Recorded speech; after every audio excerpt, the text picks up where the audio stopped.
Describe this. It's a time to watch, absorb, and think.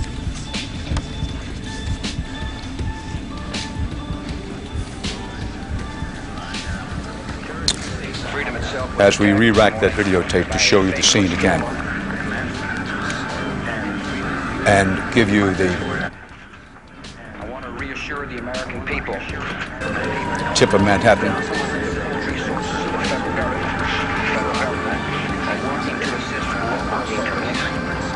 This is videotape from just a few moments ago.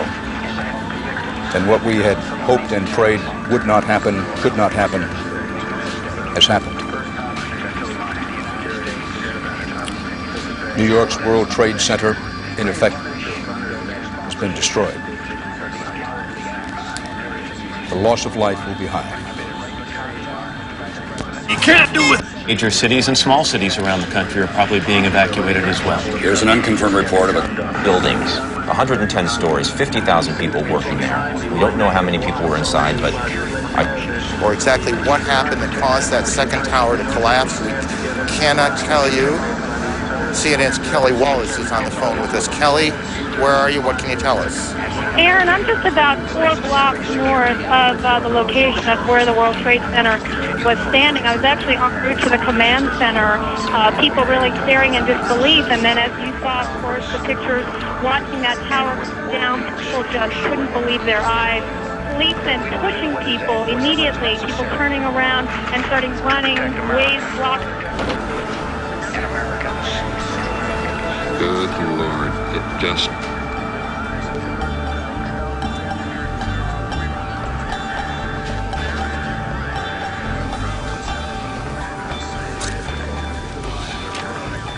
Now, can I ask where this picture is from? Do we know where this is? This is outside the World Trade Center. The sign indicates the approach to the Brooklyn Bridge. To the Brooklyn Bridge. So we're on West Street, approximately just north of Vesey Street there. And you can see the dust and debris. And this is I don't know if this is at an early stage or whether this is right now. It's at an early stage because there in the distance you can see at least one of the towers still standing as people wander. Many of them dazed. And look at the cell phones in their ears. This is, in a cell phone society, and it's certainly true in the Middle East, people on their cell phones all the time, seeking and offering reassurance to their families and their friends that something has happened. In Israel, and at least those who have them in the Palestinian territories these days, there's constant traffic on the cell phones because there is such tension in the region and such tension here today, which is extraordinary. That people wanting everywhere to reassure or find out about what has happened to those who are near and dear to them. One thing we should update for people listening, particularly in this area who may have been worried, there was a concern that if this building... You mean in the New York City area? Yes. There was a concern if this building fell that it would land on the center they had set up at Stuyvesant High School where the students were still there. The reports from Stuyvesant High School now are that everybody there is okay. Stuyvesant High School, the high school in the adjacent area which the city and the state authorities set up. Where were you guys? God, Bridget, where were you when it's just happened? like sitting here and watching that happen right now is like exactly where I was.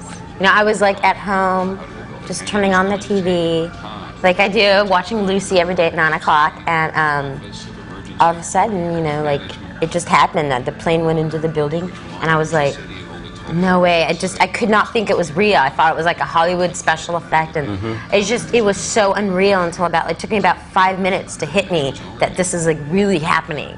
You know, like this is real. And that's when I just totally started crying, and I just was like waiting for bombs to fall on me and stuff. And I just was crying, and I was so upset. And I just sat there with my eyes glued to the TV, you know, and I watched all that stuff, and I was like... Summer, where were you? I think a lot of people in Hollywood weren't sure if it was real. That was actually the first day we got cable. Wow. So the same time the cell phones are ringing in the house and the door's knocking and the guy comes in to install cable. So we're getting, not only when they you know how when they install cable, they turn it on for a minute, and they cut it off and turn it on. So we're just getting clips of a plane going in when the cable goes out. Oh, weird. For about an hour. So we weren't sure if it was real. And in the midst of that, the cable guy has the whole butt crack thing, and he's butt crack climbing up in the what do you call it? Above your house. Dish. The chimney. Cable. And Chimney. Roof. Ceiling. Top, The ceiling. Roof. The ceiling. And why he even did that, you don't even have to install cable that way, and there's installation falling down in the midst. And Did you had it make you feel? I mean, like to know that like a bunch of people were dying. That's just what like I thought the that was biggest deal happening to me everywhere. was. I thought maybe this was the end of the world. Yeah, that's like for like 1 second that came across my head. I was like, oh my God, this is the end of the world. I was thinking this is happening everywhere. If it's happening in New York, then LA's next. That's exactly all that I've had in my head. Everybody knows I live on a boat, and we have DirecTV. So You guys were gonna sail every time away. we go sailing, we come back and the dish is out of line. So we didn't have TV for about a week. And I go to the boat store to get some supplies, 8 o'clock in the morning. And the guy's all the world's ending. I walk into the store, and over the speaker I'm hearing they have the piped-in radio, and I thought it was Orson Welles and War of the Worlds, man. I couldn't believe it. And the sales guy goes, yeah, 100,000 people died, the World Trade Center. And I just almost, fell down, and it was, I ran back to the boat. Was there a time when either of you guys like cried or like? Oh yeah, man, I ran back to the boat, we found the little portable TV and started getting the coverage on that. And Everybody, our house was right next to Amgen in Thousand Oaks, and they let them go because they thought they may be bombing chemical plants. And so a lot of people kept coming into the house, and it was like, I want to mention... and then watching the building come down, and like you see here is going on, I think after one fell, and then I just live seeing the dust, people running through the dust.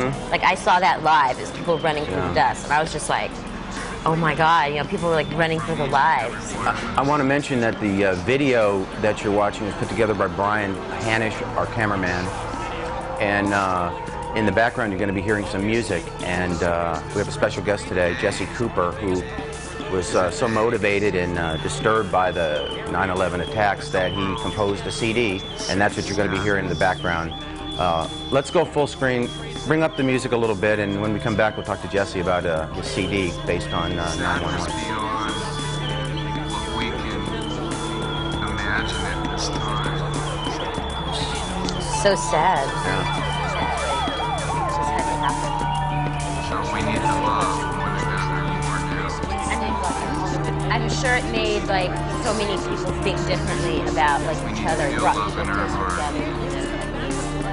And a lot of things were changed, like airport security. Airport stopped. Did you do anything different in your life, day to day? I naturally fly a lot because of what I do. And I flew 1 month after this happened, the second year of that. Everybody in New York City, there was a person running down the street going, oh my God, it's happening again! Like people were terrified, and then later, a little plane crash, and everybody was like, it's happening again. I think people have a tendency that New York City is just such a rock. So strong people. Yes. The attitude that they're very tough and strong. Something like this can bring New Yorkers to pride. Yeah, the rest of the world.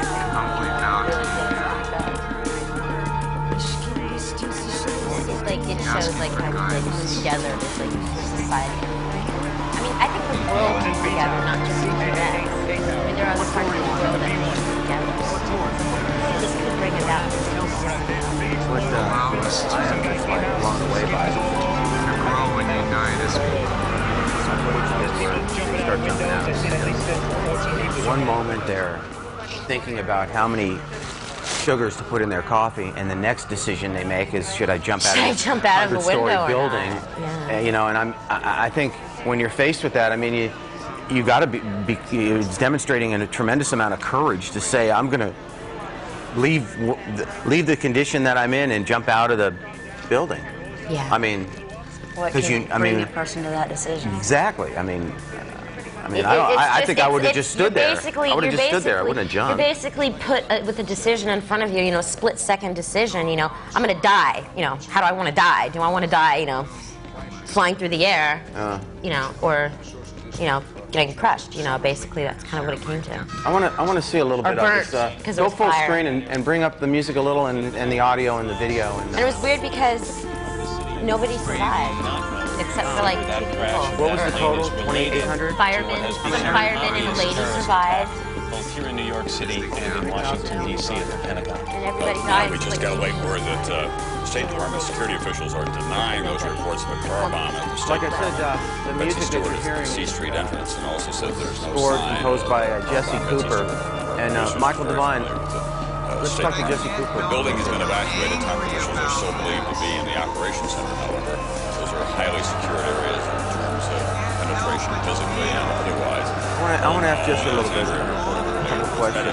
Better pictures of what's going What on at the Pentagon. motivated you Section of the Pentagon to write some music about this whole thing? You know, it strikes me that recording the album I've been planning to record an album for no one could have a month, this in reality. and I had everything all ready to go, my studio all set, and basically what ended up happening was I just went to my studio that morning and just started recording, and what you're hearing is a reflection of the way that I was being affected by the whole event that was unfolding in front of us all. Then I ended up just recording and actually recording a lot of sound bites off the TV and radio and so on and so forth, and just kept going on and on for 4 days straight. Secure. Claire Shipman is on the phone from White White House. Claire, We are now looking at what And you're promoting this piece right now? What are you doing? Well, it's going to be released on the roof of the White House. middle of looking first part at of August, in the distance as they always next do, week. talking occasionally to each other. There doesn't seem to be a high level of tension. I'm going to be doing some performances around. I'm doing a performance at the Santa Monica Church in Ocean Park on August 18th on that Sunday. Where you'll be performing all of this? I'm actually going to be have plans to go to New York and do some different appearances there as well. What kind of response?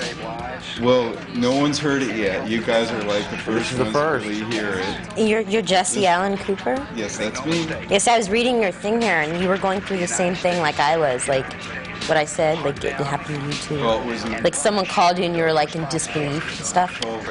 So I bet everyone was feeling that same, thing. I think because we were on the West Coast, it was quite a bit easier to be more detached from it, but still, we couldn't help but feel the fear and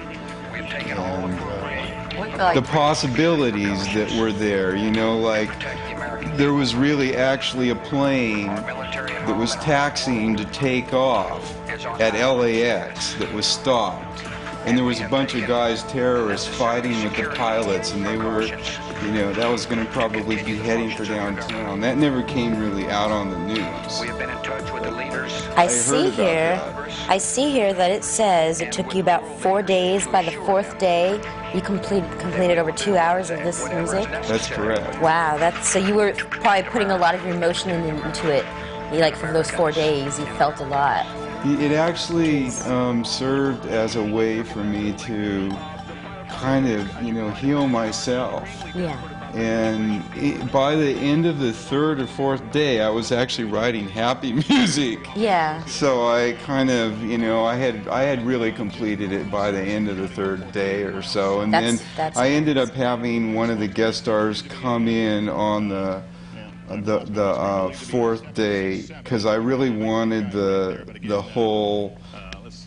music part, the core of the music, to be actually happen during those first 4 days, because that was when this whole big special was happening at the National Cathedral. We all probably remember that. And it also says that by the fourth day you found out that they were terrorists and that they were like Middle Eastern, so you incorporated Middle Eastern sounds into this music as well. Yeah, exactly. So I brought in a woman that had just spent several years in Israel, and so for her, she was like singing in these tongues that were Middle Eastern overtones, but she had basically been having rockets and missiles going off around her like every day, so she was just fell into this and was a natural.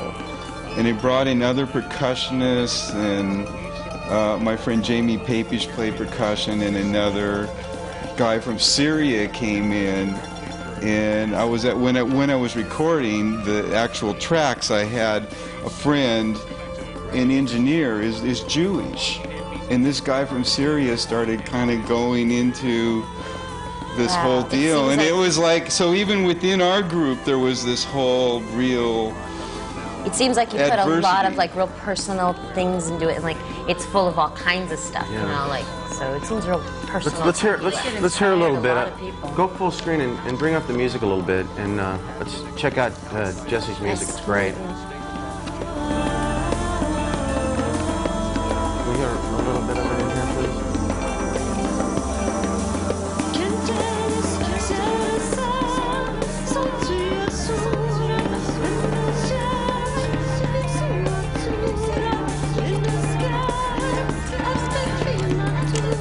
You should read this poem to the music. Do we want to do it over the music?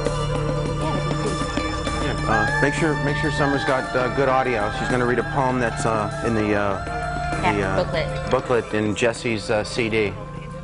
Saints and sages of all religions, I humbly bow to you in hopes that a healing will take place in our country, for our world, and amongst our families and friends, and that the world community will rise together to fight against terrorism and to heal the world of hunger and fear. How pretty. Very good. Very good, Jessie. We hope it does. Yes. I think this inspired a lot of musicians and a lot of people. Yeah. Very inspirational. Thank you. That's so nice.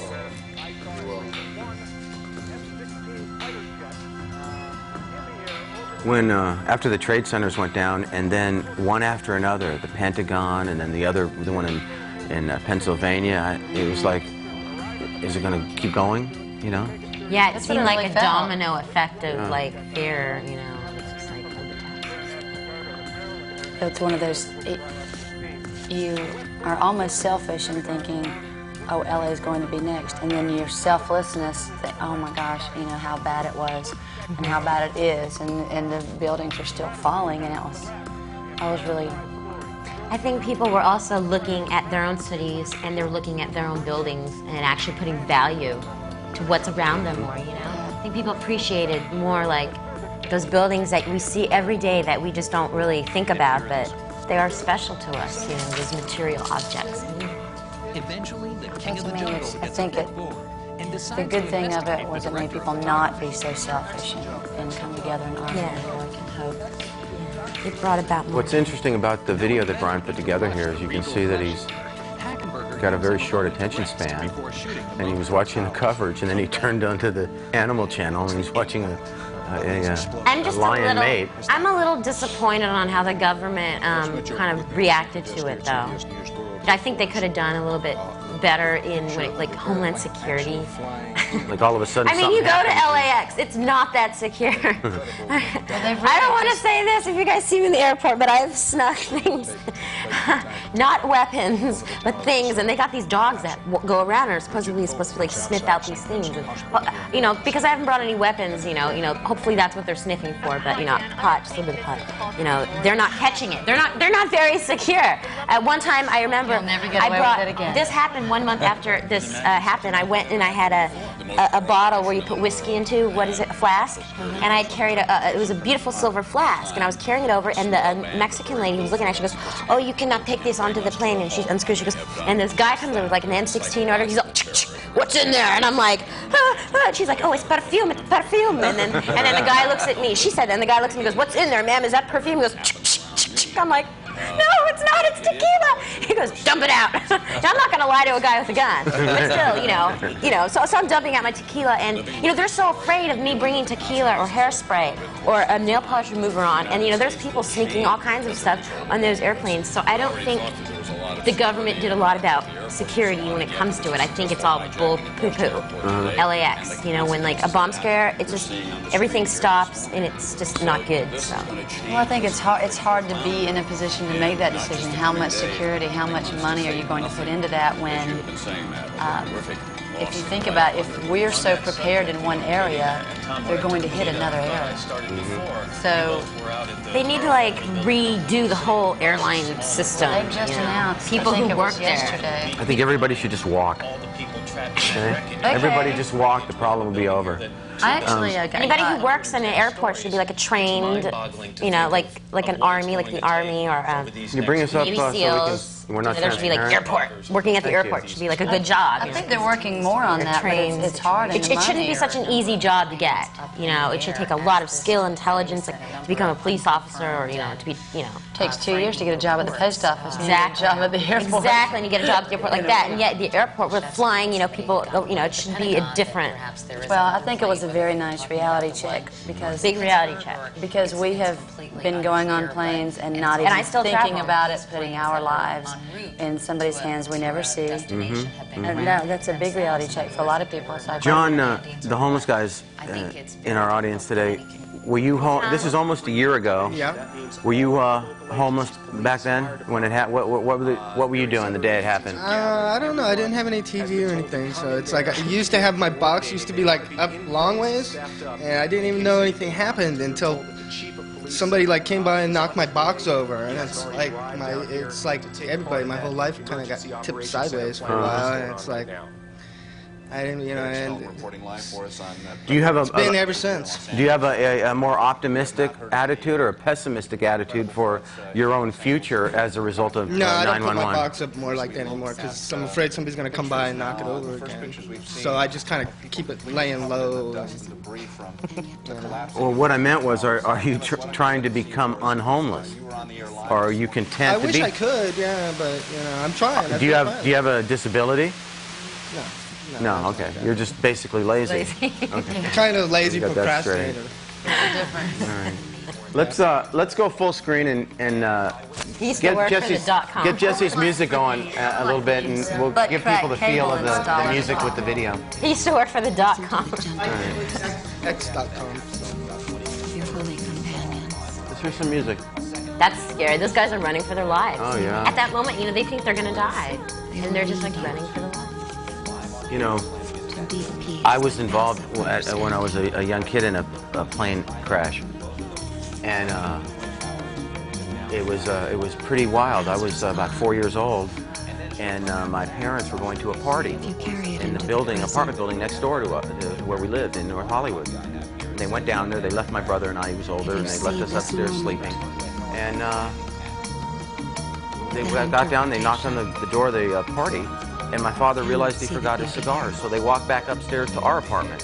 While he was up there, a small Cessna, this is 1958, crashed directly into the apartment where the party was. It went up just like the 911 explosion, and everybody in the apartment was I would have been an orphan at 4 years old if it wasn't for my father's cigar smoking. But I can remember the people screaming and the tail of the plane sticking out of the building. And it was horrific, and it breaks my heart every time I see any of this footage. But I don't think we should stop viewing it. I think we should always look at it, not only because of the terrorism involved in it, but all the people that lost their lives. We can't forget about it ever.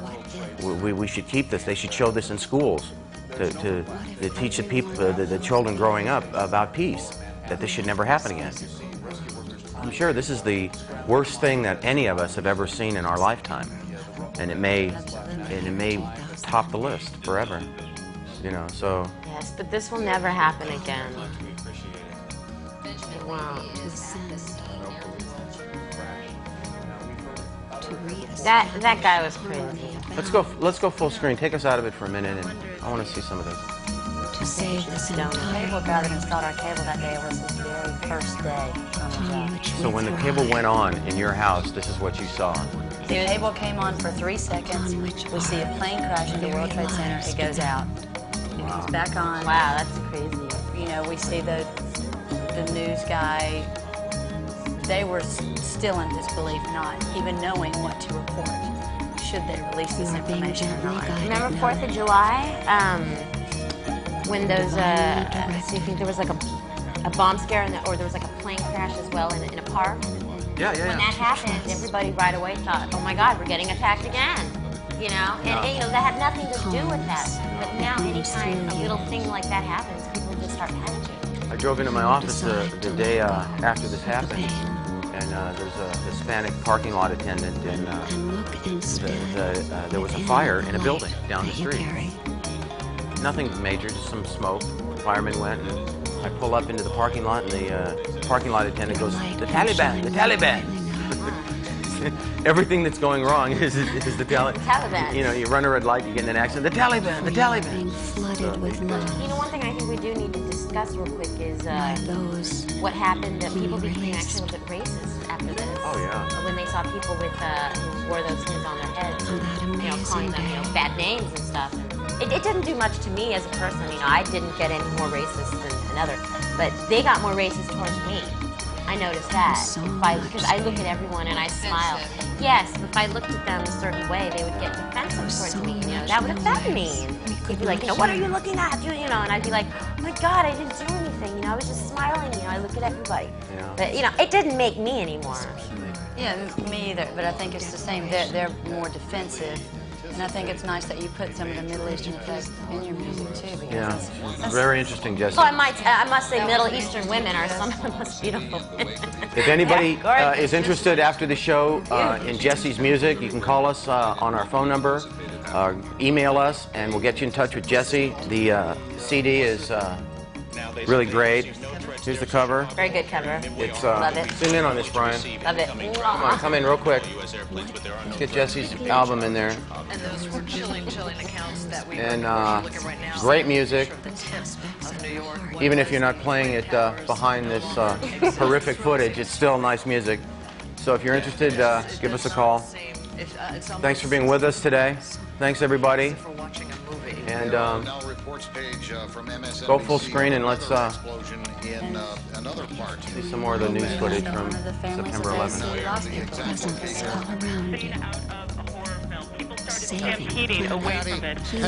Patty, I'm going to interrupt you for a second. We told you there was a second plane that went down, this one around 80 miles southeast of Pittsburgh. DKA TV. Universal and Pennsylvania, we don't, I mean, that would... I don't mean to have you have to defend the intelligence... that struck the tower in the front, that building also collapsed. Yeah, let's make nuclear weapons and research complex in Oak Ridge, Tennessee, put under heightened security. Right. Don't hate anyone. It is now coming up on 10:59 East Coast time. We'll give you a recap of what we've seen so far. Just a quick note from one of the hospitals downtown in New York City, where they say that hundreds of people have been on the burned camera, from head to everybody. toe. Michael, Jessie, John the homeless guy. I love you, Mom. I love all of you. I love everybody out The there. only person I have a problem with is Brian. I got a problem with you. God bless everyone. I got a problem with you. Covered I think you guys should park over there. God bless everyone. Mostly had burns. Bye. Of course, this guy who did it in a number of area hospitals, including St. Vincent's, NYU, downtown.